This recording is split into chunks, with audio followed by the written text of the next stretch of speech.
चौहान। उत्तर प्रदेश के समाजवादी पार्टी के कद्दावर नेता आजम खान की मुश्किलें कम होती नजर नहीं आ रही हैं। पिछले काफी समय से वो जेल में बंद हैं और आज उम्मीद थी कि वो जमानत मिल गई, जेल से बाहर आ जाएंगे, क्योंकि पिछले काफी समय से उनके कई सारे मुकदमे की पर जमानत मिल चुकी थी। 87 मुकदमे हैं, उनमें आज जमानत मिल गई, लेकिन एक मुकदमा अभी 4 दिन पहले उन पर दर्ज हुआ है।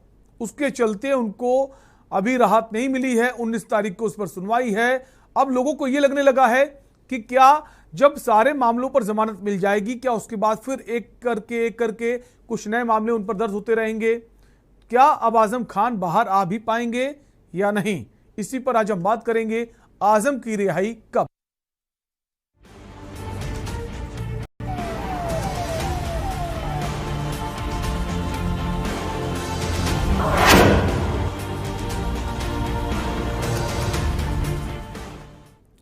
आज इलाहाबाद हाईकोर्ट ने पूर्व कैबिनेट मंत्री आजम खान को शत्रु संपत्ति हड़पने के मामले में अंतरिम जमानत पर रिहा करने का आदेश दिया। आपको बता दें कि आजम खान को अब सभी 87 आपराधिक मामलों में जमानत मिल चुकी है, लेकिन आजम खान जमानत पर रिहा हों इससे पहले आजम खान के खिलाफ एक नई FIR दर्ज की गई है। माना जा रहा था कि यदि इस केस में जमानत मंजूर हुई तो वे जेल से बाहर निकल आएंगे, लेकिन अब नया केस दर्ज होने से आखिरी मामले में अब जमानत मिलने के बावजूद रिहाई नहीं हो पाई है। आपको बता दें, एक और मामले में रामपुर पुलिस ने उन्हें दोषी बना दिया है। बीजेपी नेता आकाश सक्सेना की शिकायत पर कार्रवाई की गई है। आरोप है कि आजम खान ने रामपुर पब्लिक स्कूल की बिल्डिंग का सर्टिफिकेट फर्जी बनवाकर मान्यता प्राप्त की थी। इस मामले को लेकर 19 मई को रामपुर कोर्ट में सुनवाई होनी है। यह आजम खान के लिए एक बड़ा झटका है, क्योंकि अगर यह मामला ना दर्ज होता तो आजम खान जेल से रिहा हो जाते। अब इसको लेकर सियासत जो है वो भी तेज हो गई है। कुछ राजनीतिक पार्टियों का कहना है कि आजम जेल से बाहर ना आ पाए, इसके लिए सरकारी तंत्र का दुरुपयोग किया जा रहा है। अब सवाल यह है कि क्या आजम खान कभी जेल से बाहर नहीं आ पाएंगे, क्योंकि जहां सभी 87 मामलों में जमानत मिलने के बाद फिर एक नया मामला दर्ज होना ताकि वो बाहर ना आ पाए, या फिर अगर इस मामले पर भी जमानत मिल जाती है तो क्या उससे पहले फिर कोई अन्य मामला दर्ज होगा, या फिर किसी मामले पर दोबारा जांच की बात करके मामला दर्ज करा दिया जाएगा। इसी पर आज हम चर्चा करेंगे। उससे पहले आपको सुनवा देते हैं आजम खान की रिहाई को लेकर सियासी दलों के नेताओं के बयान।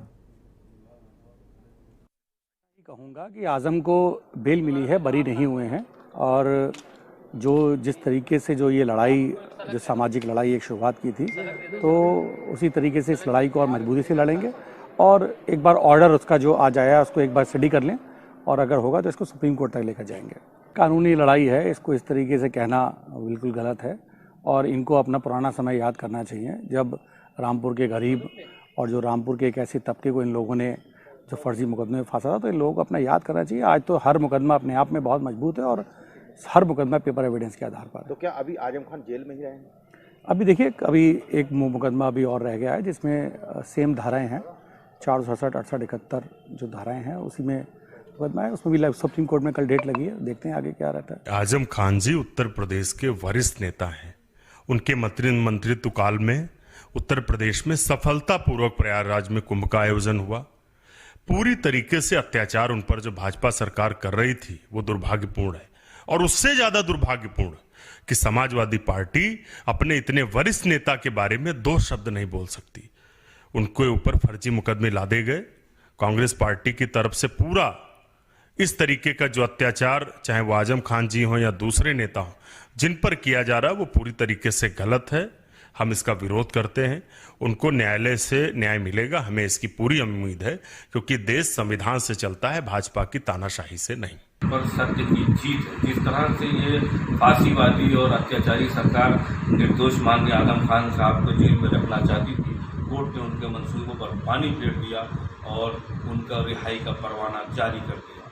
और इसके लिए सबसे प्रथम मैं माननीय राष्ट्रीय अध्यक्ष श्री अखिलेश यादव जी को बधाई देना चाहता हूं कि उन्होंने काफ़ी अथक प्रयास किया माननीय आजम खान जी को रिहा करने से लेकर के और उनकी बीमारी से लेकर के जिस तरह से प्रयास किया वो काबिल तारीफ है। और तो आपने सुना अलग अलग राजनीतिक पार्टियों के नेताओं के बयानों को, जहां कुछ का कहना है कि आजम खान पर ज्यादती की जा रही है, जुल्म किया जा रहा है, और वहीं कुछ लोगों का कहना है कि पहले आजम खान ने रामपुर के गरीब मजलूमों को फर्जी मुकदमे में जेल भिजवाया, तो अब ये माने कि जो पहले आजम खान ने किया वो अब बाकी लोग करेंगे। ये तो अभी हमने सुना ना, जो आकाश सक्सेना है, बीजेपी के नेता है रामपुर के, उनका कहना है कि पहले ऐसा हुआ है, तो क्या उसके बदले में ऐसा हो रहा है, या फिर वाकई में जो मामले दर्ज हैं वो उनकी वजह से वो जेल में हैं। इसी पर आज हम बात करेंगे। हमारे साथ कई सारे खास मेहमान भी जुड़ेंगे।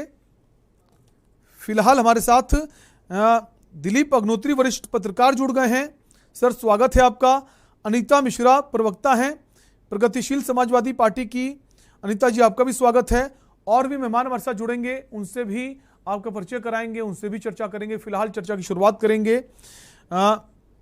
अनीता जी, आप ही से करेंगे। कैसे देखें, अभी कुछ दिन पहले आप ही की पार्टी के जो अध्यक्ष हैं शिवपाल यादव मुलाकात करने भी गए थे जेल, और उसके बाद अब ये उम्मीद जताई जा रही थी कि काफ़ी सारे मामलों में जमानत तो मिल गई है।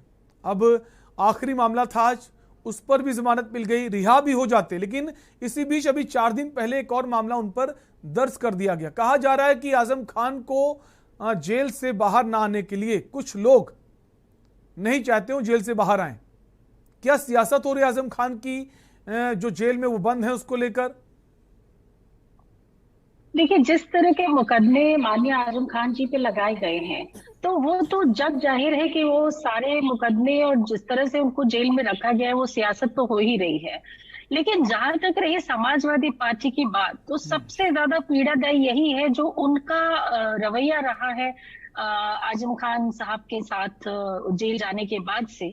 तो वो बहुत, तो जो उनका एकदम कोल्ड शोल्डर उन्होंने दिया उनको, और कभी उनके बारे में कोई चर्चा ही नहीं की, किसी से बात नहीं की, कुछ भी नहीं किया। तो वो एक बहुत पीड़ादायी स्थिति रही है। समाजवादी पार्टी जैसी एक मजबूत पार्टी, जो कि सबसे मजबूत विपक्ष है इस समय हमारे देश का, उसका इतना बड़ा, इतना मजबूत नेता, और आप कहें वो फाउंडर मेंबर है समाजवादी पार्टी के, वो इतने दिनों से जेल में है, और उस के लिए कोई भी ऐसे ठोस प्रयास किए गए हो समाजवादी पार्टी की तरफ से, ये हमने सभी लोगों ने महसूस किया है इसको। तो वो पीड़ा बहुत बड़ी है, और ऐसा लग रहा है कि विरोधी तो सियासत कर ही रहे हैं, साथ के लोग भी सियासत ही कर रहे हैं। ऐसा लग रहा है जैसे किसी को उनकी कोई फिक्र ही नहीं। और आप देखिए, जो नई सपा है, नई हवा है इनकी, तो इनकी नई हवा यही है कि जितने भी वरिष्ठ नेता हैं, जितने भी पुराने नेता हैं, जिन लोगों ने खून पसीना दिया है इस पार्टी को, उनको एक एक करके ये समाजवादी पार्टी भुलाती जा रही है। तो आपने जो सवाल पूछा है वो बिल्कुल सही है कि हाँ, सियासत तो हो ही रही है उनके आजम खान जी के साथ।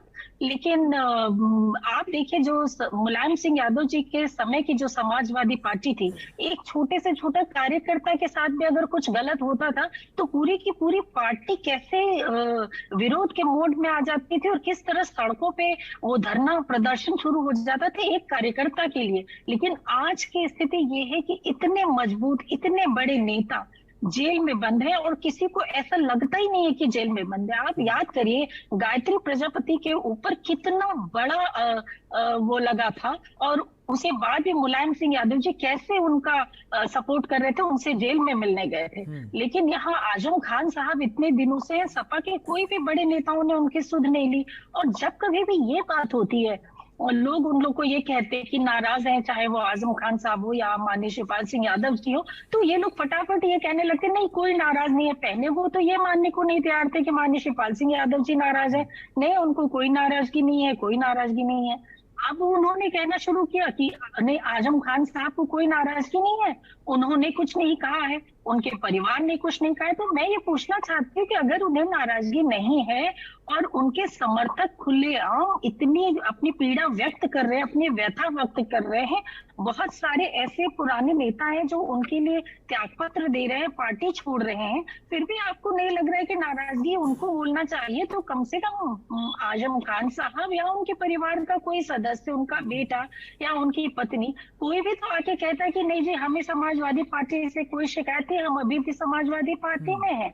तो वो उनकी तरफ से कोई ऐसा वक्तव्य आया होता, तो कोई वक्तव्य नहीं आया। आप अपनी मर्जी से समझते रहिए कि कोई नाराज नहीं है। इनफैक्ट अभी जो मौजूदा स्थिति है समाजवादी पार्टी की, वहां की ये स्थिति है कि उनको किसी की जरूरत नहीं है, और पुराने वरिष्ठ और मजबूत जनाधार वाले नेताओं की तो शायद बिल्कुल कुल मिलाकर आपका कहना है कि समाजवादी पार्टी के जो सुप्रीमो है अखिलेश यादव या बाकी जो बड़े नेता हैं, उनको खुलकर आगे आना चाहिए था, जो तमाम सारे मुकदमे लगाए गए उनको लेकर और रिहाई की मांग को लेकर आंदोलन करना चाहिए था। आपके पास वापस लौटेंगे, हमारे साथ और भी खास मेहमान हैं। एक और खास मेहमान जुड़ गए, सुमैया राणा, प्रवक्ता है समाजवादी पार्टी की। सुमैया जी, आप ही के पास आएंगे, स्वागत है चर्चा में आपका। जी बताइए। आजम खान एक कद्दावर नेता रहे हैं, हर कोई उनके नाम से वाकिफ है, जो उत्तर प्रदेश की राजनीति में सक्रिय है या सक्रिय नहीं है वो भी। आज उनकी जमानत हो गई आखिरी मामले में और वो रिहा भी हो जाते, लेकिन 4 दिन पहले एक और मामला दर्ज कर दिया गया। क्या समाजवादी पार्टी को खुलकर उनका समर्थन नहीं करना चाहिए? कि आखिर ये हो क्या रहा है? क्यों कुछ लोग नहीं चाहते आजम खान जेल से बाहर आए? सुमैया जी। देखिए, आपको मैं बता दूं कि आजम खान साहब कद्दावर नेता रहे नहीं है। आजम खान साहब कद्दावर नेता हैं आज की तारीख में, और मुझे लगता है वो रहेंगे।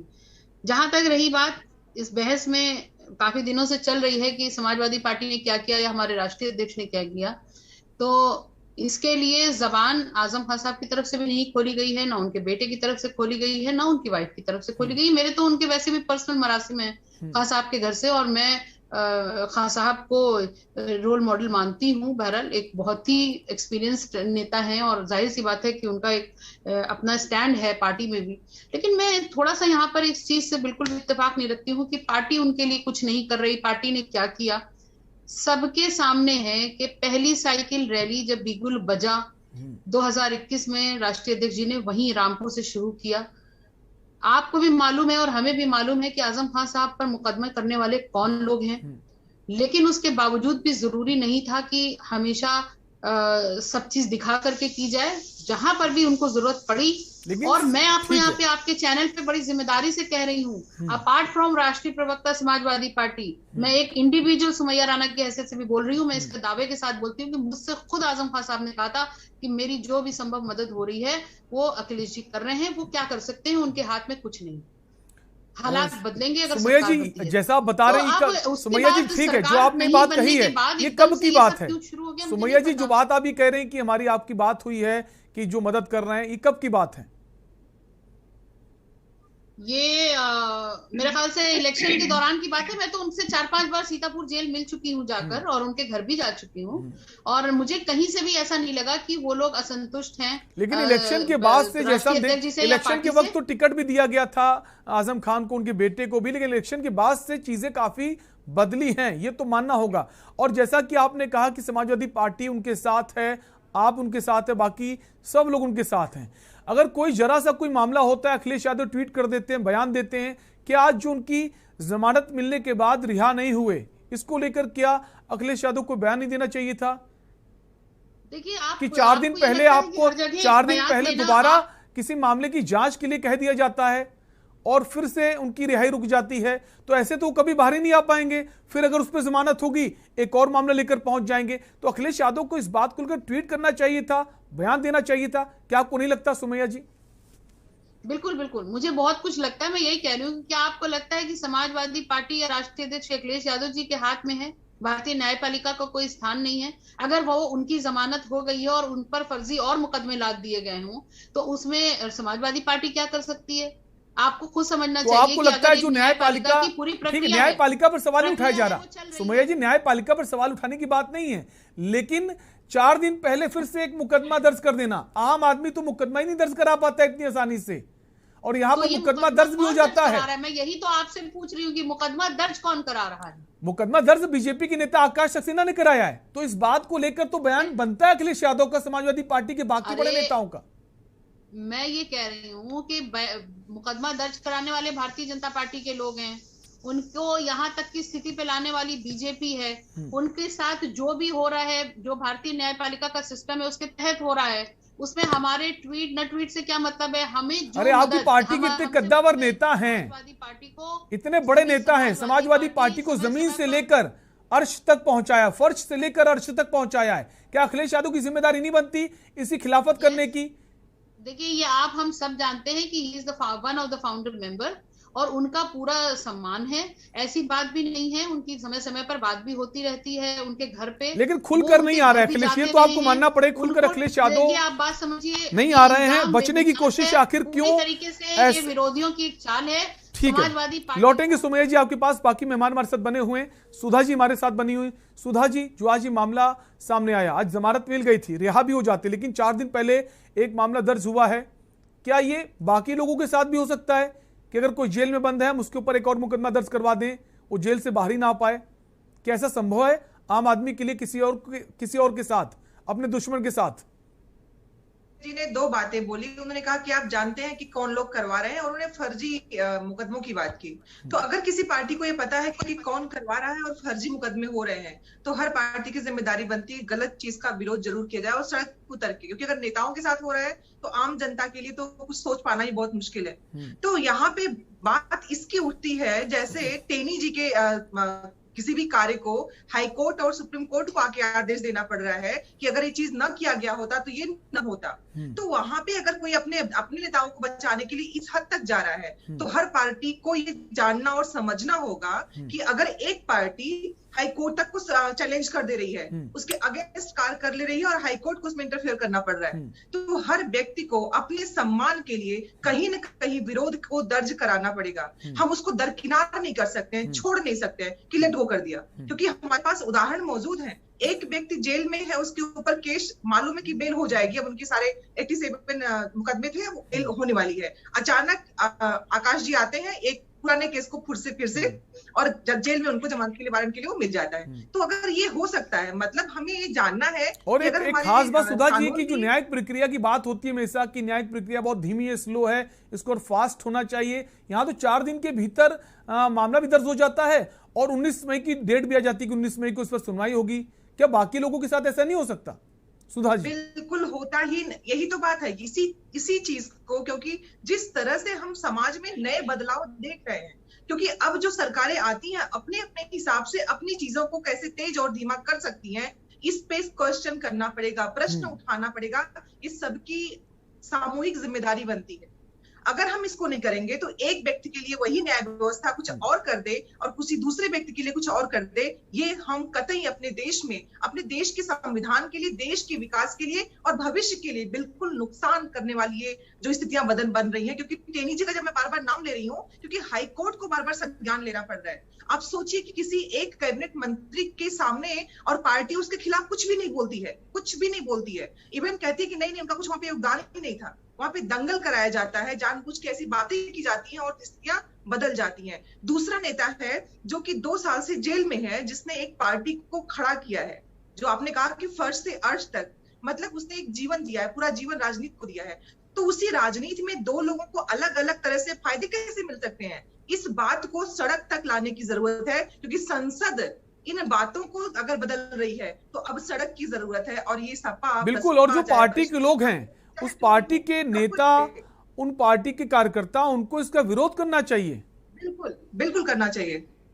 आपके पास लौटेंगे, हमारे साथ दिलीप अग्नोत्री जी बने हुए हैं। दिलीप जी, सारा मामला आपने देखा, क्या है आपकी राय? क्योंकि इसके पहले मैंने देखा है जब बहुजन समाज पार्टी की सरकार होती तब वो समाजवादी पार्टी के नेताओं पर फर्जी मुकदमे दर्ज कर देती, जब उनकी सरकार आती तो वो अपने मुकदमे हटा लेते हैं, उन पर दर्ज कर देते हैं। ये सिलसिला बरसों पुराना है, तो क्या ये खत्म नहीं होगा? हालांकि इन मुकदमों को मैं फर्जी नहीं बोलूंगा, कानून अपना काम कर रहा है, लेकिन जो अभी बयान आया आकाश सक्सेना का, उन्होंने कहा कि रामपुर में बहुत गरीब मजलूमों पर फर्जी मुकदमे दर्ज किए गए हैं, वही आजम खान है, तो ये माने कि जो उन्होंने किया वो आप करेंगे। तो कानून को फिर इस तरह से कानून का इस्तेमाल करना सरकार द्वारा, राजनीतिक पार्टियों के द्वारा। दिलीप जी,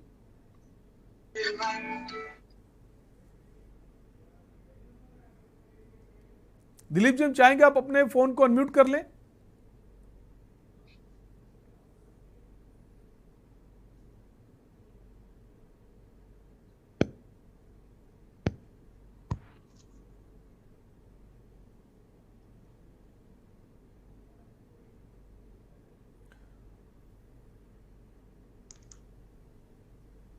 आपका शायद ईयरफोन काम नहीं कर रहा दिलीप है। जी हम चाहेंगे आप अपने फोन को अनम्यूट कर लें। शायद दिलीप जी तक हमारी आवाज नहीं पहुंच रही। वापस दिलीप जी के पास आने की हम कोशिश करेंगे। वापस हम आएंगे। हमारे साथ प्रगतिशील समाजवादी पार्टी की प्रवक्ता अनीता मिश्रा बनी हुई हैं। अनीता जी, जैसा कि हमने देखा बीजेपी के जो नेता आकाश सक्सेना, माफ कीजिए, उनकी तरफ से मामला दर्ज किया गया है 4 दिन पहले। शिवपाल यादव को लेकर ये कहा जाता है इनके संबंध जो हैं ये भारतीय जनता पार्टी के लोगों से भी हैं, काफी खास हैं। पहले ये बुराई करते थे, अब कभी कभी तारीफ भी करने लगे हैं मुख्यमंत्री जी की। तो क्या शिवपाल यादव मदद नहीं कर सकते हैं? क्योंकि आजम खान से मुलाकात भी उन्होंने करी है। अब कहा यह भी जा रहा है कि हो सकता है जो बाहर आ जाए तो कोई नया अवतार नजर आए आजम खान का, शिवपाल यादव का। अनीता जी, देखिए, इस तरह का कयास जो लगाया जाता है, या आप ऐसा कैसे कह सकते हैं कि उनके बहुत खास संबंध है भारतीय जनता पार्टी से? देखिए, भारतीय जनता पार्टी को अभी कितने जुम्मा 4 दिन हुए हैं जब भारतीय जनता पार्टी को हराने के लिए उन्होंने हर तरह से कुर्बानी करी, और जाके सपा के साथ मिलकर भारतीय जनता पार्टी को हराने के लिए क्या कुछ नहीं किया उन्होंने। तो अब आप 4 दिन के बाद ऐसा कहें कि वो भारतीय जनता लेकिन पार्टी हरा नहीं पाए ना, लेकिन हरा नहीं पाए। उसके बाद वो मुलाकात करने भी गए मुख्यमंत्री योगी आदित्यनाथ से। हरा नहीं पाए वो एक अलग बात है। देखिए, ये चुनाव है, इसमें हार जीत तो लगी रहती है, एक पार्टी जीतती है, एक पार्टी नहीं जीतती है। लेकिन तो उसके बाद मुलाकात भी हुई है, टिप्पणी करना ठीक नहीं है। उसके बाद मुलाकात भी करी मुख्यमंत्री योगी आदित्यनाथ से। मुलाकात भी क्या हुई है? उन्होंने शपथ लिया, और चूंकि उन्होंने शपथ अकेले ली थी, जिस दिन शपथ ग्रहण हुआ उस दिन वो नहीं आ पाए थे। शपथ लेने के बाद वो मुश्किल से 10-15-20 मिनट की मुलाकात उनकी हुई मुख्यमंत्री जी से, एक शिष्टाचार मुलाकात थी। और जहां तक रही बात तारीफ करने की, माननीय शिवपाल सिंह यादव जी एक ऐसे नेता हैं जो बुराई होने पे भाजपा की सबसे कड़े शब्दों में बुराई भी करते हैं, और जब कोई भी चीज छोटी अच्छी करती है, माननी चाहिए, अगर उन्होंने कोई अच्छा काम किया तो उन्होंने उसकी तारीफ करी। तो वो एक राष्ट्रवादी नेता है, और राष्ट्र के हमारे देश के में काम किया जाता है, उसकी तारीफ करें, और हर राजनीतिक को ऐसा करना चाहिए। तो वो एक दिगर चीज है। और 4 दिन पहले बीजेपी को बुरी तरह से हराने के लिए वो उनका एक कार्यकर्ता काम कर रहा है, त्याग कर रहा है, कुर्बानी कर रहा है, और कहा जाए कि वो उनको सपोर्ट कर रहे हैं, तो ये बहुत गलत है। I strongly oppose this. ठीक है, लेकिन अभी मुलाकात आजम खान से उन्होंने की है, ये तो मानेंगी। और मुलाकात के बाद उन्होंने तमाम सारी बातें भी कही है कि समाजवादी पार्टी अगर चाहती तो आज आजम खान जेल में ना होते, बाहर होते, बहुत सारी बातें कही। और आजम खान से उनके संबंध पहले भी अच्छे थे, अभी भी अच्छे हैं। देखिए, तो आजम खान साहब उनके लिए एक परिवार के सदस्य, भाई से बढ़ के, आप उनको जो भी कहें, इन दोनों लोगों ने अपना खून पसीना बहाया है समाजवादी पार्टी को इस जगह तक पहुंचाने के लिए। तो आजम खान साहब अगर पीड़ा में है, तकलीफ में है, तो उसकी पीड़ा, उसका दर्द, उसका दंड माननीय शिवपाल सिंह जी को होना स्वाभाविक है। तो वो उनसे मिलने गए, और उनसे जो भी उनको बात हुई होगी, जो तकलीफ हुई होगी उनको, जो पीड़ा हुई होगी उनको, वो उन्होंने बाहर आकर व्यक्त किया।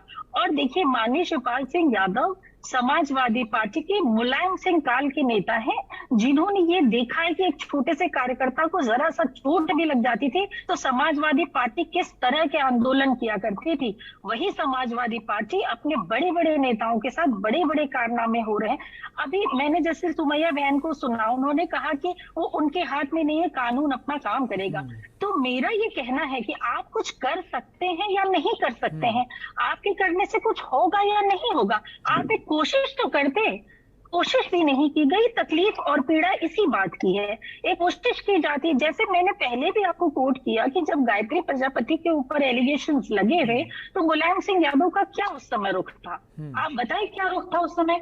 और हमारी कांग्रेस की जो प्रवक्ता है सुधा जी, उन्होंने भी बताया कि कैसे चयनित के लिए भाजपा कर रही है। तो हर पार्टी का ये दायित्व बनता है कि उनका छोटा से छोटा कार्यकर्ता भी अगर परेशानी में है, तकलीफ में है, तो पार्टी उसके साथ खड़ी नजर आनी चाहिए। अगर किसी को समाजवादी पार्टी इस समय आजम खान जी के साथ खड़ी नजर नहीं आ रही है तो इसमें दोष किसका है? आखिर क्यों ऐसा हुआ कि कांग्रेस भी ये बात कह रही है, प्रसपा भी ये बात कह रही है, यहाँ तक कि भाजपा भी ये बात कह रही है, स्वयं आजम खान के जो घोर समर्थक है वो भी ये बात कह रहे हैं। इन सब से ऊपर, above all, if you see senior leaders, Muslim leaders of Samajwadi Party, वो लोग भी उनके इस बात को कहते हुए नजर आ रहे हैं। तो आप किसको किसको झुठलाएंगे, किसको किसको कहेंगे? ऐसी स्थिति क्यों उत्पन्न हुई? इस पे गहन विचार और मंथन अति आवश्यक है। देखिए, समाजवादी पार्टी को उनका जो कोर वोटर है परसेप्शन है उसको समझना पड़ेगा। उन्हीं आजम खान जी को लेकर, उन्हीं शिवपाल सिंह यादव जी को लेकर। चलिए जवाब ले लेते हैं सुमैया जी से। सुमैया जी, तमाम सारी बातें नीता जी ने कही हैं, तो जैसा एक नारा है समाजवादी पार्टी का, पिछले चुनाव से शुरू हुआ, नई सपा नई हवा, तो क्या नई सपा नई हवा का जो नारा है वो इसको, इस बात को इंगित करता है कि अब समाजवादी पार्टी जो है अपने कद्दावर नेताओं के साथ नहीं खड़ी है, या कुछ और कारण है जो अखिलेश यादव बचते नजर आ रहे हैं? क्योंकि हम आरोप नहीं लगा रहे हैं, ये आरोप तमाम सारे लोग लगा रहे हैं। खुद समाजवादी पार्टी के बड़े नेता जो इस्तीफा दे चुके आजम खान के फेवर में, आपने भी देखा होगा। सुमैया जी,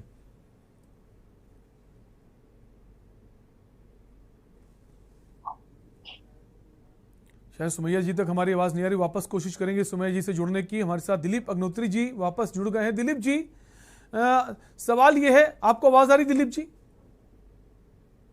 हम चाहेंगे आप अपने फोन को अनम्यूट कर ले सर। हेलो, शायद सुमैया जी तक हमारी आवाज पहुंचे। सुमैया जी, जैसा कि तमाम सारी बातें नीता जी ने कही, दिलीप जी आपके पास आएंगे, क्या कहेंगी सुमैया जी? क्या देखिए, ये जो जितने भी ये प्रयास हैं, या यूं करिए जितने भी इल्जाम है, ये पूरी तरीके से निराधार हैं। मैं तो ये कहती हूँ कि लोग ये बातें कर रहे हैं। दो बातें हैं। पहली चीज तो समाजवादी पार्टी में आजम खान साहब कद्दावर नेता हैं, वो एक अलग बात है, लेकिन उनके अलावा भी बहुत सारे ऐसे विधायक हैं, बहुत सारे उसमें ऐसे नेता हैं जो अभी भी एमएलए बन के आए हैं, जो पहले भी रहे हैं। तो अगर किसी भी किस्म की उनके साथ नाइंसाफी हो रही होती और समाजवादी पार्टी नहीं बोल रही होती तो फिर सब इस तरह से खामोश ना बैठते।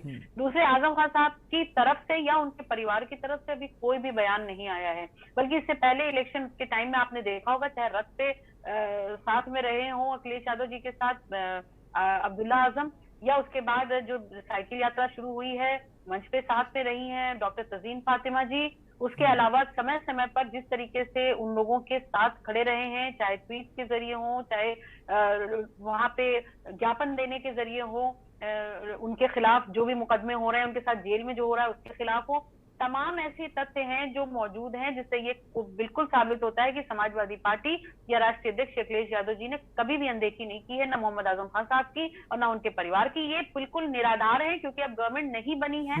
अब वो किसके इशारे पे कहां से ये सब बातें निकल के आ रही हैं, ये सब का खुलासा बहुत जल्द हो जाए। लेकिन तमाम राजनीतिक पार्टियां ये कह रही हैं और ये भी कहा जा रहा है कितने सालों से बंद है, अखिलेश यादव के पास समय नहीं कि जेल में जाके मुलाकात कराएं। एक ब्रेक का वक्त है, आप सभी मेहमान हमारे साथ बने रही। ब्रेक के बाद हमारे साथ कुछ और खास मेहमान भी जुड़ेंगे, उनसे भी राय लेंगे, जानेंगे इस पूरे मसले पर उनका क्या कुछ कहना है।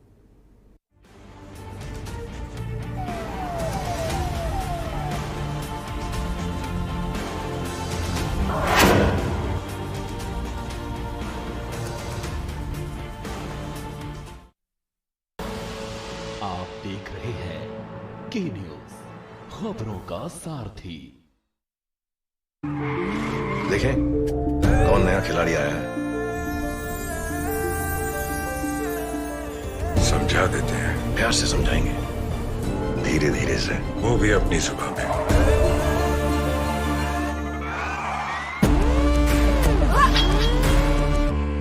ये तो अपनी जुबान है। जुबान एक हो तो दिल भी एक होने चाहिए। विमल बोलो जुबान केसरी। कुछ दिन ऐसे होते हैं when I love my job, और कुछ दिन ऐसे होते हैं कि I hate it। एक पायलट पे होता है इतना प्रेशर कि कूल रहना इज नॉट दैट इजी, पर गर्मी में घर को कूल रखना is now too easy with summer cool coolers. Summer cool celebrates the release of Runway 34। एक ही छत के नीचे सभी सुविधाओं से सुसज्जित 100 बेड का एकमात्र अस्पताल ओम हॉस्पिटल। आईसीयू एनआईसीयू 24 घंटे आपातकालीन सेवाएं, कुशल डॉक्टरों द्वारा इलाज उपलब्ध है। रजिस्ट्रेशन के लिए संपर्क करें ओम हॉस्पिटल, शिवली road, Bagpur, Kanpur Dehat. Phone number 7317825750 7317827050। देवभूमि के कई रंग, चलिए को 4 धामों के दर्शन। आप देख रहे हैं के न्यूज, खबरों का सारथी।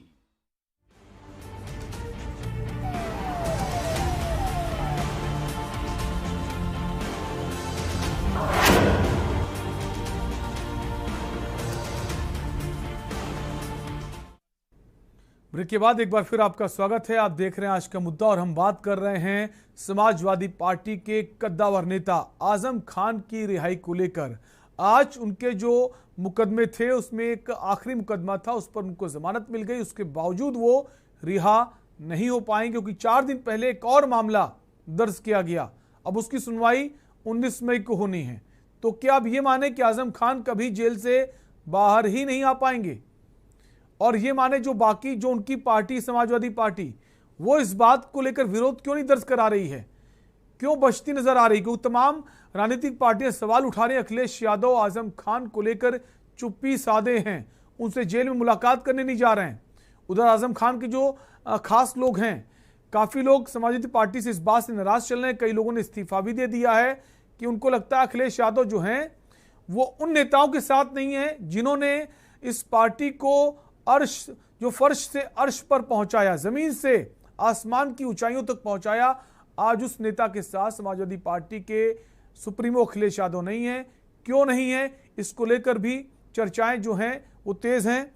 और आकाश सक्सेना जिसने जो रामपुर के नेता हैं और काफी समय से आजम खान के खिलाफ मुकदमा दर्ज करते जा रहे, उन्हीं ने 4 दिन पहले मुकदमा दर्ज किया है। और उसके बाद जब उससे मीडिया ने सवाल किया तो उनका ये कहना है कि एक वक्त में रामपुर में तमाम सारे लोगों पर फर्जी मुकदमे दर्ज किए हैं आजम खान ने।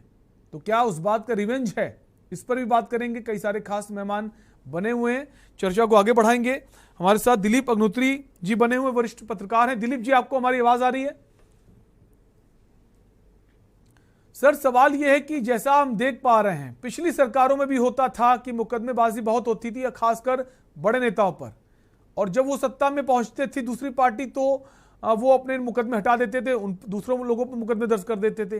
क्या ये वही प्रक्रिया चल रही है, ये वही परंपरा चल रही है? दिलीप जी, हम चाहेंगे आप अपने फोन को अनम्यूट कर दें ताकि आपकी आवाज हम तक पहुंच सके।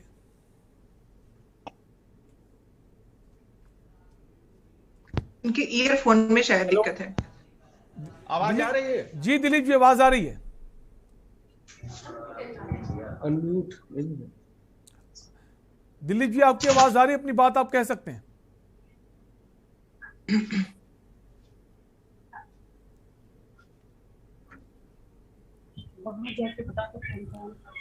शायद दिलीप जी का जो हेडफोन है वो ठीक से वर्क नहीं कर रहा है। वापस कोशिश करेंगे दिलीप जी के पास आने की। सुधा जी के पास आएंगे। सुधा जी, क्या हम राजनीति में यहां पहुंच गए कि रिवेंज की राजनीति शुरू हो जाएगी, बदला लेंगे? आपने उस वक्त किया, आज हम करेंगे। जी, जो राजनीतिक नैतिकता और शुचिता की बात थी वो मेरे ख्याल से अब समाप्त हो चुकी है, उसकी हम बात नहीं करें। क्योंकि जहां तक आजम खान जी की बात है, 2020 से वो बंद है और सर्वोच्च अदालत ने इस पे नाराजगी जाहिर की थी कि 5 महीने से जो लंबित मामला था तो उसकी नाराजगी जाहिर करने के बाद इस पे उनको बेल मिलनी थी और उसके बाद एक नया केस आ गया।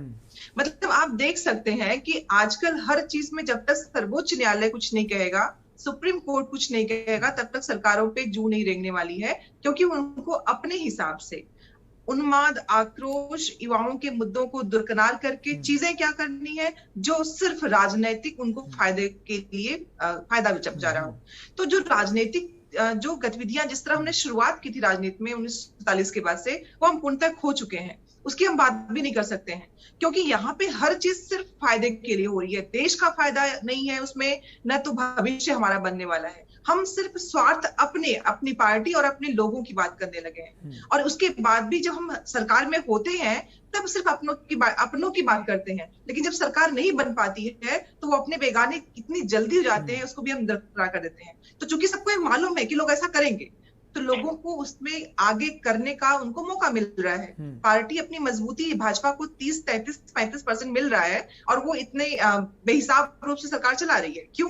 क्योंकि बाकी जो दल हैं वो एक साथ मिलके खड़े नहीं हो पा रहे हैं, वो उन चीजों का विरोध नहीं कर पा रहे हैं जिसपे भाजपा एक साथ खड़ी हो जाती है संगठन के रूप में।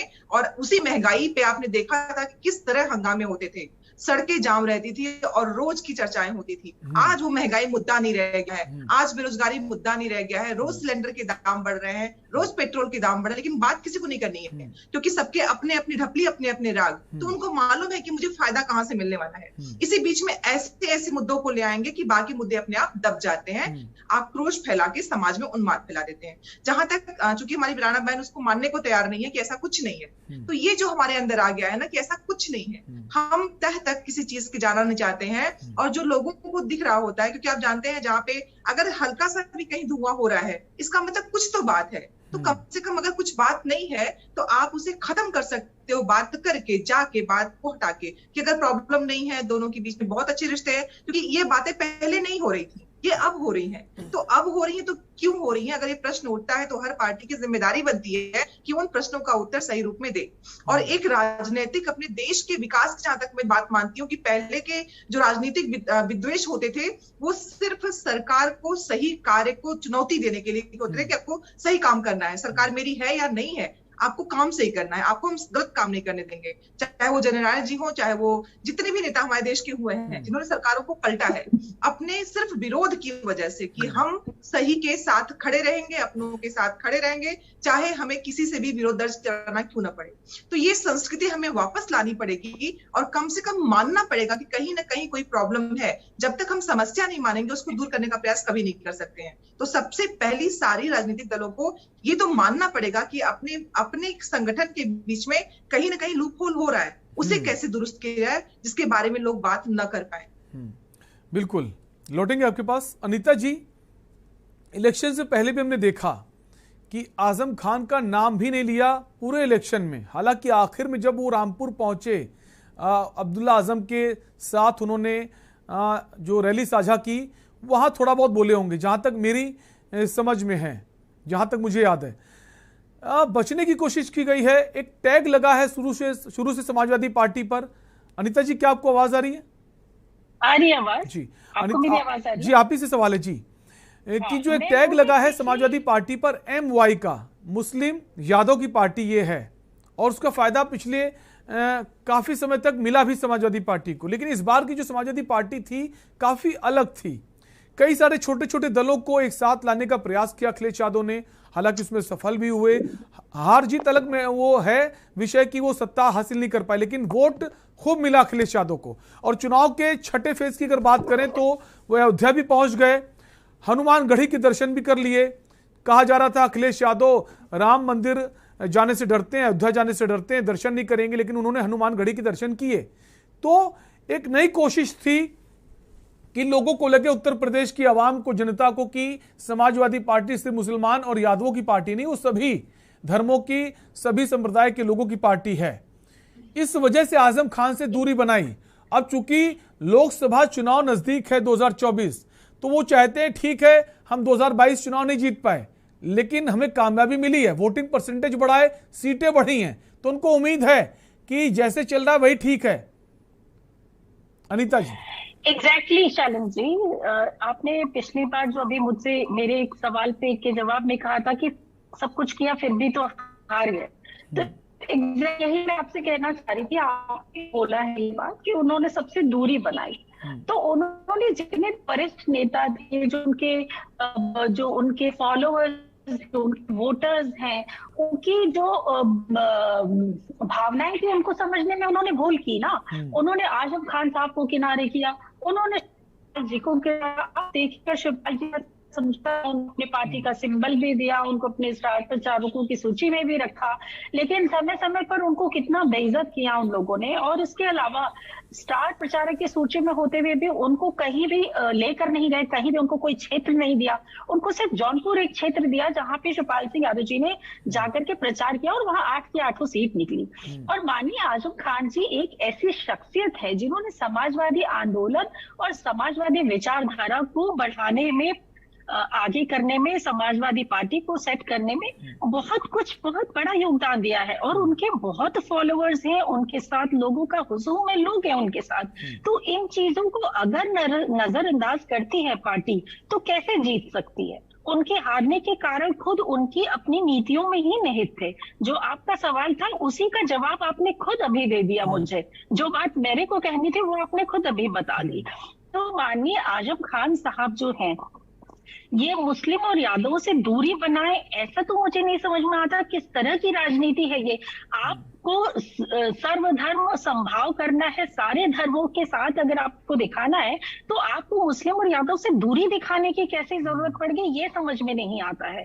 देखिए, एक बात मैं आपको बताना चाहती हूँ, माननीय अखिलेश यादव जी जो हैं वो मुलायम सिंह यादव के पुत्र हैं। यही उनकी सबसे बड़ी काबिलियत है, बस यही एक उनकी काबिलियत है। और वो मुख्यमंत्री बन गए। और वो मुख्यमंत्री जब बने हैं, माननीय आजम खान जी ने एक नारा दिया था, टीपू को सुल्तान बना दो। और टीपू जब सुल्तान बन जाता है तो वो आजम खान जी को पूरी तरीके से भूल जाता है। आजम खान जी के अलावा जो भी वरिष्ठ नेता थे, जिन लोगों ने इनको सपोर्ट किया, इनको मुख्यमंत्री बनाया, 5 साल इन्होंने पूरी तरह से सरकार चलाई और सभी लोगों ने इनका सहयोग किया सरकार चलाने में। ये भी हमने देखा है पिछली सरकारों में, अनिता जी, पिछली सरकारों में हमने ये भी देखा है कि जब समाजवादी पार्टी सत्ता में थी तो दखलंदाजी बहुत होती थी। शिवपाल दखलंदाजी करते थे कि हमारे काम नहीं हो रहे हैं, राम गोपाल यादव, आजम खान, तमाम बड़े नेता। तो अखिलेश यादव को ये लगने लगा कि अगली बार जब सत्ता में आएंगे, इलेक्शन लड़ेंगे, जीतते हैं तो इन नेताओं को साइडलाइन पहले करेंगे। शिवपाल को पहले ही साइडलाइन कर दिया। फिर उनको लगा आजम खान भी एक बड़ा रोड़ा है, क्योंकि आजम खान भी इस तरह के नेता हैं, अगर उन्होंने फोन किसी को किया है किसी काम के लिए तो उनका काम होना पहली प्राथमिकता में है। तो ये कोशिश है कि वन मैन शो वाली पार्टी में बनानी है, अखिलेश अखिलेश और सिर्फ अखिलेश। जी बिल्कुल सही पकड़ा है आपने। और जिस बात को आप दखल अंदाजी कह रहे हैं वो सीनियर और अनुभवी नेताओं की सलाह कहिए उसको आप, क्योंकि वो अभी परिपक्व नहीं थे, अपरिपक्व राजनीतिक थे। देखिए, पैराशूट से उतरे और सीधा मुख्यमंत्री बन गए, तो कुछ चीजें उनके सही गलत फैसलों में अगर कोई सलाह उन्हें दी जाए तो उसको आप दखल अंदाजी कहें, ये मैं इसको नहीं मानती हूँ। उनकी सलाह को उनको मानना चाहिए था, दरकिनार नहीं करना चाहिए था। और आपने बिल्कुल सही पकड़ा है कि उनको ऐसा लगता है कि अगर ये मजबूत नेता पार्टी में रहेंगे तो उनका एक छत्र राज शायद नहीं चल पाएगा। इसलिए धीरे धीरे करके एक करके वो सारे जितने भी अनुभवी और सीनियर नेता हैं उनको किनारे करते जा रहे हैं। आप देखें तो सामान्य सा राजनीतिक शिष्टाचार भी नहीं निभाते हैं वो। एक सम्मान तो दूर की बात है, जिस तरह के सम्मान के हकदार हैं माननीय आजम खान जी या माननीय शिवपाल सिंह यादव जी, वो तो बहुत दूर की बात है। एक जो शिष्टाचार होता है, राजनीतिक शिष्टाचार, उसको भी निभाने में चूक जाते हैं अखिलेश यादव जी। अगर ऐसा नहीं होता तो आज जिस तरह से आपके चैनल पे भी या हर चैनल पे सारे दलों के नेता आकर माननीय अखिलेश यादव जी की लानत मलानत आजम खान जी के मामले में कर रहे हैं, कोई नहीं कर पाता। अगर वो छोटा सा शिष्टाचार निभाते कि वो मिलने जाया करते, वो उनके परिवार के साथ एक संबल की तरह खड़े होते, गाहे बगाहे वो सरकार की लानत मलानत करते, वो आजम खान जी के शायद आजम खान जेल के बाहर होते अगर कोशिश की जाती है, ऐसा तमाम लोगों ने कहा है। शिवपाल यादव ने भी कहा है और बाकी जो आजम खान के समर्थक हैं उन्होंने भी कहा है। सीधा दिलीप जी के पास आएंगे। दिलीप जी, आप हमें सुन पा रहे हैं? आपकी आवाज आ रही? जी सर, आपकी आवाज आ रही। काफी देर रुकावट रही, खेद है उसके लिए। दिलीप जी, जैसा पूरा चर्चा आपने सुनी, आजम खान आज रिहा हो जाते, आखिरी मामला था, लेकिन 4 दिन पहले एक मामला उन पर दर्ज कर दिया गया। और जैसा कि आकाश सक्सेना जो बीजेपी के नेता हैं जिन्होंने ये मामला दर्ज किया है, इसके पहले भी तमाम सारे मामले उन्होंने उनके खिलाफ दर्ज किए हैं, तो और एक बात ये भी कही कि पहले जो आजम खान ने फर्जी मुकदमे लोगों पे दर्ज किए, इसको कैसे समझे सर? इसका मतलब एक परंपरा जो रही राजनीतिक पार्टियों की, जब तुम्हारी बारी तो हम और जब हमारी बारी तो तुम। नहीं देखिए, मैं मानता हूं कि बदले की भावना से किसी को काम करना नहीं चाहिए, ये बात बिल्कुल सही है, लेकिन इसको किसी पिछले मामले से जोड़ने की जरूरत नहीं है। ना ऐसा मामला है जो आज 4 दिन पहले जो मुकदमा दूसरा दायर हुआ जिसमें जमानत नहीं हुई, वो भी 19 तारीख को हो जाएगा। मैं पूरी चर्चा इतनी देर से सुन रहा था और इस तरह से कहा जा रहा है कि जैसे वो बहुत कद्दावर नेता हैं, समाजवादी पार्टी को बनाने वाले हैं, बहुत आगे ले जाने वाले हैं विचारधारा। तो कोई भी नेता कितना भी बड़ा हो, वो कानून से ऊपर नहीं होता है, नहीं होना चाहिए। और शिवपाल ये आजम खान जी की स्थिति लालू यादव से बड़ी नहीं है, जितने जनाधार उनका रहा है, लेकिन सब देख रहे हैं कि कानून ने अपना काम किया।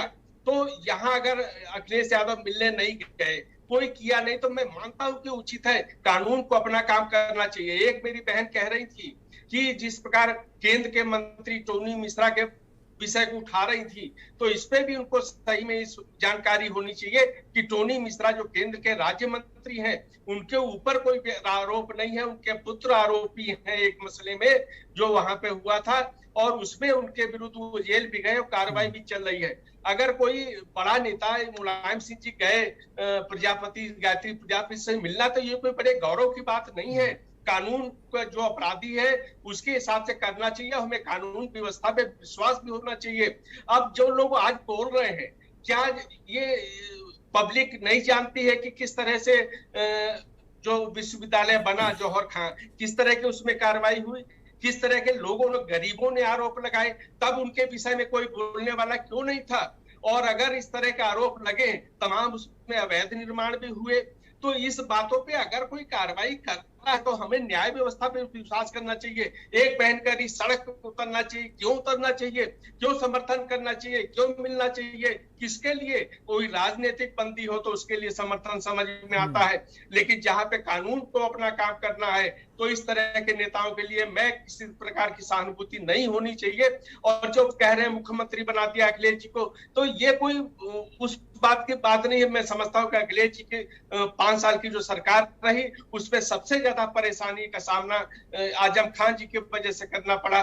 2014 में केंद्र में नरेंद्र मोदी की सरकार बनी थी और तमाम उसमें गरीबों के कल्याण की योजनाएं थी, उसको मैं पार्टी लाइन पे कुछ नहीं कह सकता हूं, लेकिन उनको अगर उत्तर प्रदेश में लागू किया जाता, तो चाहे शौचालय का हो, चाहे निर्धन के आवास का हो, तो उनको वो 2012 से 17 तक अखिलेश की सरकार थी, उसमें उत्तर प्रदेश के गरीबों को भी लाभ मिलता। लेकिन उस समय अगर सबसे बड़े बाधक थे इस योजना में, तो वो आजम खान जी थे। हर समय सारी योजनाओं पे तंज करते रहे, नरेंद्र मोदी को देश का बादशाह बता के हंसी उड़ाते रहे। तो किस तरह का रवैया था उनका अधिकारियों के प्रति, अपने ड्राइवर के प्रति, अपने कर्मचारियों के प्रति, और आज जौहर विश्वविद्यालय के आसपास रहने वाले गरीबों के प्रति। अगर इसमें कुछ भी कानून कर रहा है, तो मैं मानता हूं कि हम सबको संविधान के साथ रहना चाहिए। अगर वो निर्दोष है तो बड़े गर्व के साथ बाहर आएंगे तो उनका स्वागत होगा, लेकिन तब तक कानून को अपना काम करना चाहिए। दिलीप जी, मैंने आपको सुना, सारी बातें आपकी सुनी। न्यायिक प्रक्रिया पे सबको भरोसा है, न्यायपालिका से बढ़कर कुछ भी नहीं है। एक सवाल का जवाब दिलीप जी आपसे चाहेंगे, अगर आम आदमी किसी के खिलाफ मुकदमा दर्ज कराता है, क्या इतनी जल्दी दर्ज हो जाता है? आकाश सक्सेना ने 4 दिन पहले कहा कि इस मामले पर दोबारा विचार कीजिए, दोबारा जांच कीजिए, तुरंत दर्ज हो जाता है। और ये सबको मालूम था कि अगर ऐसा ना होता तो आज आजम खान रिहा हो जाते। तो क्या आम आदमी अगर कोई शिकायत लेकर जाता है, इतनी जल्दी सुनवाई होती है? न्यायिक प्रक्रिया को कहा जाता है बहुत स्लो है, बहुत धीमे है, और यहाँ पर न्यायिक प्रक्रिया इतनी तेज हो जाती है। बिल्कुल मैं मानता हूं, अगर कोई आजम खान जी मंत्री थे और जब जौहर विश्वविद्यालय बन रहा था, तो वहां भी गरीबों की सुनवाई नहीं हुई थी। मैं मानता हूं केवल गरीबों की सुनवाई इसमें नहीं हो रही, तो व्यवस्था में बदलाव होना चाहिए, लेकिन ये बदलाव सड़क पे उतर के नहीं हो सकता है। ये एक संविधान के दायरे में रहकर ही इस तरह का बदलाव हो सकता है, और ये होना चाहिए। दूसरी बात जो आपने कहा इतनी जल्दी कैसे हो गया, तो ये विषय भी पूरी प्रक्रिया में चल रहा है, प्रक्रिया खत्म नहीं हुई और जमानत भी अंतरिम जमानत थी, पूरी तरह जमानत भी नहीं थी। तो उनके स्वास्थ्य को देख के न्यायालय ने क्या निर्णय किया वो माननीय न्यायाधीश ही जानेंगे, मैं उसमें बोल नहीं सकता हूँ कुछ भी। तो ये प्रक्रिया चल रही है। तो इस संदर्भ में अगर कोई आया होगा तो मैं समझता हूँ संज्ञान लिया होगा न्यायालय ने, लेकिन गरीबों की जहां तक बात है तो वो तो उपेक्षित रहे ही हैं। उनको अगर मुख्य धारा में लाना है, उनके जीवन को स्तर को ऊंचा उठाना है, तो इसके लिए ये केवल राजनीतिक बातों से समाधान नहीं होगा। इसके लिए सरकार को उस तरह की योजनाएं लागू करनी पड़ेंगी और गरीबों तक उनकी सुविधाएं पहुंचे, न्याय पहुंचे, इस बारे में एक व्यवस्था करनी होगी। लेकिन इस विषय को जो आजम खान जी के प्रकरण का है उसको इस बात से जोड़ के देखने की मैं आवश्यकता नहीं समझता हूँ। अनीता जी, जैसा दिलीप जी कह रहे हैं, जैसे आपने तो तमाम बातें कही कि समाजवादी पार्टी को साथ देना चाहिए, उनके साथ नहीं थी। दिलीप जी तो कह रहे हैं कि मतलब ही नहीं है, अगर गलत है तो फैसला न्यायालय करेगा, पार्टी को बिल्कुल साथ नहीं देना चाहिए।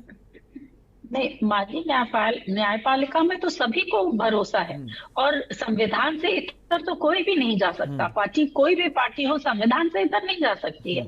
लेकिन माननीय आजम खान जी के मामले में आप देखें तो जैसा कि अभी आपने भी इसको कोट किया कि ऐसे ऐसे मुकदमे, बकरी चोरी का मुकदमा लग जा रहा है। अभी आकाश जी आए हैं, एक दिन में मतलब घंटों में कहें तो आप मुकदमा लग जाता है। और एक आम आदमी का मुकदमा जो है, बड़े बड़े मुकदमे, हत्या के मुकदमे सालों साल लग जाते हैं, उस पर कोई फैसला नहीं आता है। तो देखिए, इस आजम खान जी के मामले को भी राजनीतिक तरीके से तो चलाया ही जा रहा है, इससे इनकार कोई भी नहीं कर सकता है। आप कर सकते हैं इससे इनकार। अगर ऐसा है तो आखिर आजम खान जी के मामले में आप एक बड़ी से बड़ी एफआईआर लिखाने थाने पे चले जाइए और लिखवा के दिखा दीजिए मुझे, तो मैं मान जाऊं। और बकरी चोरी का मामला लग जा रहा है उनके ऊपर और उस पे केस भी चल रहा है, उस पे जमानत हो रही है, मतलब मजाक बना लिया है न्यायपालिका को भी। अगर जो ठीक है, जो उनके संगीन अपराध है, संगीन मामले हैं, आप उस पर चलाइए मुकदमा, होना चाहिए। लेकिन जो इस तरह की बात है कि संविधान में विश्वास होना चाहिए, तो संविधान में क्या हो रहा है हम आप सब जान रहे हैं।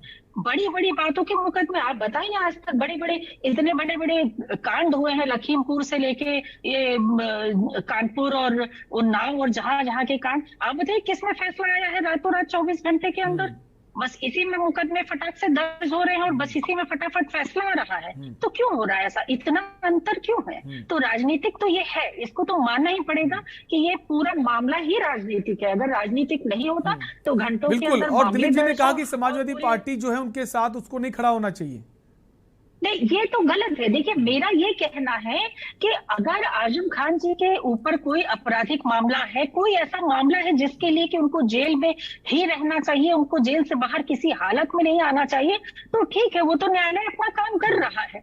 मेरा मतलब जो भी उनका साथ देने का था, मैंने बार बार आपसे कहा कि कुछ होता या ना होता, कोशिश की जाती उनके परिवार का संबल बनने की, उनसे मिलने जाया जा सकता था, उनके ऊपर अगर फर्जी मुकदमे लग रहे हैं तो उसका विरोध किया जा सकता था। बहुत सारी सकती थी। मैं या कोई भी पार्टी या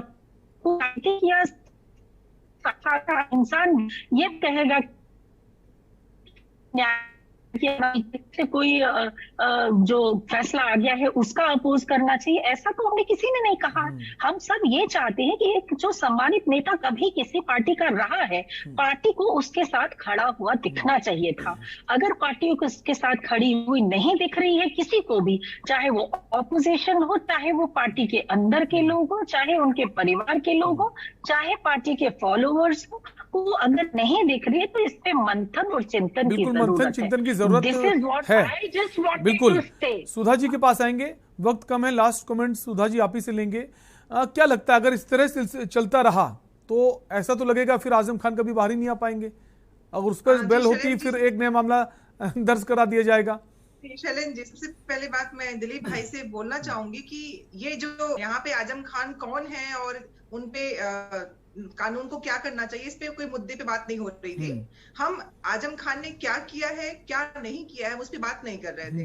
यहाँ पे बात हो रही थी कि किस तरह से किसी एक व्यक्ति विशेष को टारगेट किया जा रहा है, हम उस पे बात कर रहे थे। मैंने उस एस्पेक्ट में सारी बात की और दिलीप भाई ने उसको पूरा मोड़ के बोल दिया कि ये कौन है, उसके बारे में ऐसी बात हो रही है। तो बिल्कुल होता क्या है, यही एक्चुअल में होता है कि किसी बात को किसी और परिप्रेक्ष्य में बता के कहा जाए कि ये लोग बोल रहे हैं कि सड़क पे आना चाहिए। मैं जो बात कर रही थी, कोई भी व्यक्ति हो, लालू जी अगर कुछ भी करते हैं तो लालू जी ही रहते हैं, उनको हम लालू नहीं बोलने लगते हैं। बात यहाँ पे उसकी हो रही है कि किसी व्यक्ति ने जो घोटाले किए हों, जो भी गलत काम किए हों, हमारी न्यायपालिका है, यहाँ पे बात हो रही किसी एक, आपने कहा टेनी जी पे कोई वो नहीं है, टेनी जी के बेटे होने का फायदा अगर किसी को मिल रहा है तो उसमें जिम्मेदार टेनी जी हैं, क्योंकि वो मंत्री हैं, तब उनका बेटा इतना प्रिविलेज हो रहा है, उसको जमानत मिल जा रही है और उसमें सुप्रीम कोर्ट को कहना पड़ रहा है कि जमानत देने में बहुत जल्दबाजी की गई, दोनों पक्षों को सुना नहीं गया। तो मैं उसकी बात कर रही हूँ, कैसे ये हो रहा है, ये क्यों हो रहा है? आप वरिष्ठ पत्रकार हैं, ये प्रश्न सबके मन में आना चाहिए। यहाँ पे कांग्रेस बिल्कुल सुप्रीम कोर्ट को दखलंदाजी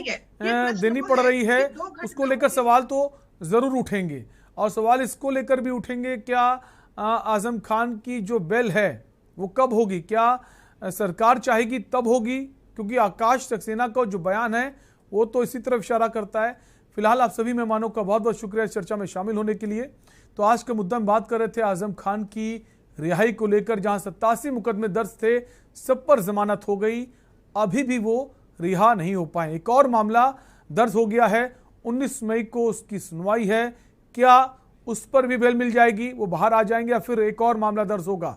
क्योंकि सियासत में कुछ भी संभव है। फिलहाल के लिए आपसे लेंगे इजाजत, रुकेंगे ब्रेक के लिए। ब्रेक के उस पार देखिए हमारा खास कार्यक्रम मंथन हमारे प्रधान संपादक दुर्गेंद्र चौहान जी के साथ। इस कार्यक्रम के प्रायोजक करता है गोल्डी किचन किंग मसाले, जहां जाएं रिश्ते बनाएं।